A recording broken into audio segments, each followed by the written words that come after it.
দিল্লিতে বসিয়ে পুতুলকে হাসিনার চেয়ে আরো 10 গুণ বেশি হিংস্র করে প্রশিক্ষণ দেওয়া হচ্ছে।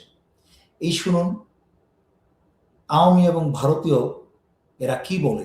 তারেক রহমান শপথ নেওয়ার আগেই তারেক রহমানকে হত্যা করার বা তারেক রহমানের মৃত্যু নিয়ে তারা কথা বলতে শুরু করেছে। বাংলাদেশ থেকে দুটো টুকরো বের করে নেয়া, একটা রংপুর ডিভিশন, অন্যটা চট্টগ্রাম ডিভিশন। যেটুকু অংশ বাকি থাকবে সেইটা নিয়ে থাকবে বাংলাদেশ। তারেকের বেঁচে থাকার উপর নির্ভর করছে আগামীর বাংলাদেশ কিভাবে যাবে, তাকে যে নিয়ে সাফল্যের একটা চেষ্টা কথা করা হচ্ছে সেটার দিকে যাবে, সেটা যাবে নাকি সেটা হেরে যাবে সেই চেষ্টা, সেটা নির্ভর করছে এই মুহূর্তে অন্তত তারেকের বেঁচে থাকার উপর। বিএনপি যদি ভারতকে দেহ এবং মনও দিয়ে দেয়, তবুও ভারতের মন কখনো জয় করতে পারবে না। ভারত আওয়ামী লীগকেই ভালোবাসবে।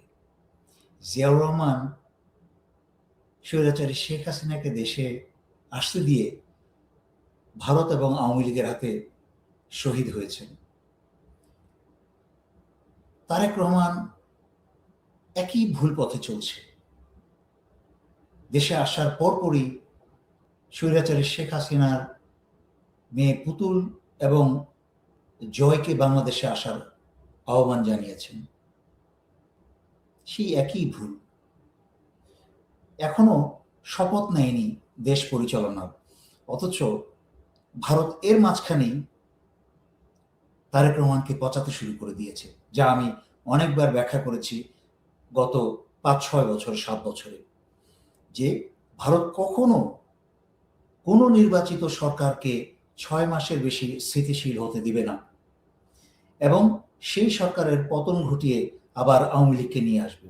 আমরা তারই লক্ষণ দেখছি। সারা বাংলাদেশে বিএনপি যেই ধরনের অপকর্মে লিপ্ত হয়েছে তাতে কিন্তু সবাই তারেক রহমানের দিকেই আঙুল তুলছে।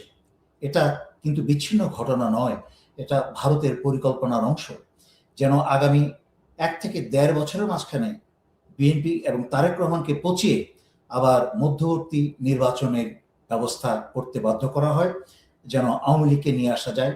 আমি সেইটার উপরে অনেকবার অনেক ভিডিওতে বলেছি যে তার জন্য দিল্লিতে বসিয়ে পুতুলকে হাসিনার চেয়ে আরো 10 গুণ বেশি হিংস্র করে প্রশিক্ষণ দেওয়া হচ্ছে।